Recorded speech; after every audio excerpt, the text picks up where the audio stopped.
Welcome to footballgameplan.com, where football makes sense. I'm Emory Hunt, the czar of the playbook, here at the 2019 Reese's Senior Bowl with Alabama State offensive lineman Tytus Howard. I appreciate you taking time, man. Thank you for having me today, sir. What I like about what you bring to the table is the fact that you're athletic, you're aggressive, and you have a good balance in between both. It's not just in pass pro, but it's also in the run blocking department. Where does that balance come from, and how are you able to see that level of calm throughout what you see each and every game in the SWAC? It just comes from practice, you know. Because I learned when I first started playing offensive line my freshman year, I was just straight until, you know, coming off the ball hard, not worrying about the balance and stuff like that. And I had a lot of hard times, you know, with people, you know, getting off my blocks.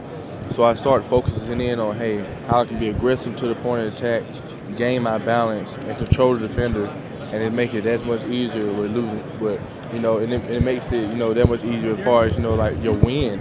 If you come out the ball hard as hell every play, you know, it's hard. You know, you get tired faster and stuff like that. But you can, it's called, when you play offensive line, it's called controlled aggression.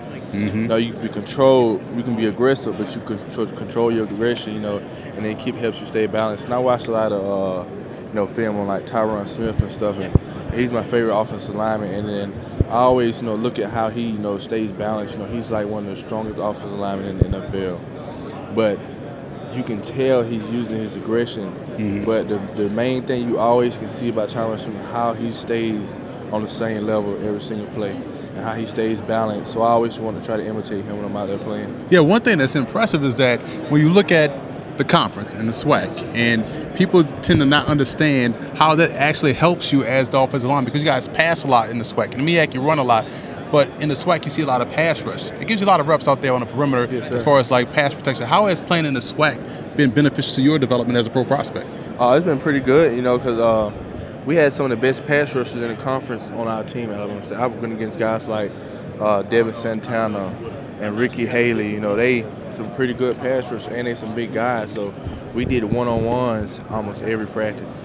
So I feel like all those pass rush reps at practice, you know, helped me prepare for the games. And the games, you know, we threw the ball a lot, even more. So, you know, that's more reps, you know, to help yourself find out what pass rush, you know, fits you best, so you can be continuous with that same pass rush, that pass protection. I do a lot of color commentary for MEAC games, and I see the difference in styles from MEAC and SWAC. When you guys look at what you did at Alabama State, program on the rise, a bit of a sleeping giant. When you look at Alabama State's lineage and the fact that it helped prep you into this pro prospect, how big was Alabama State in your development? Alabama State paid, you know, it was just, man, I can't do nothing else, you know, to thank Alabama State for even giving me a chance, you know, to join the football team.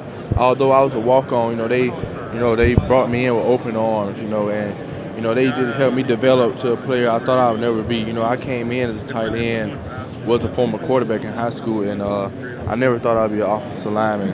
And that day when I was in the office and Coach Ely, you know, he was my tight end coach at the time, he was like, I think you'll be, you know, a great offensive lineman in a couple of years, and you'll thank me. And I always thought about it to this day. I was like, damn, what if he was my coach and someone never would have told me that?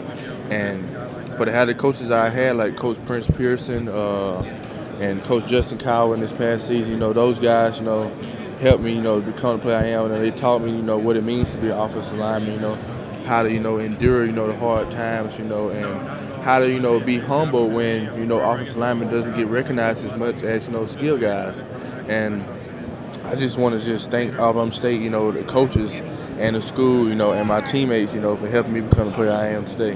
One part about your game, I think people do understand that you're a great pass protector, but there's still one part I know you want to get out there as far as what is being underrated. So what about your game right now you want to share with the folks that's being critically underrated?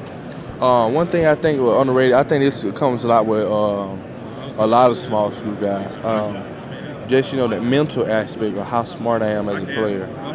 You know, when you come to smaller schools, they always question how much you know football or, you know, stuff like that. But I just want teams to know that I will be one of the smartest offensive linemen in the draft, and if the team draft me, you know, I'll be a great stand-up guy on and off the field for them. I tell you what, man, I'm impressed with your game.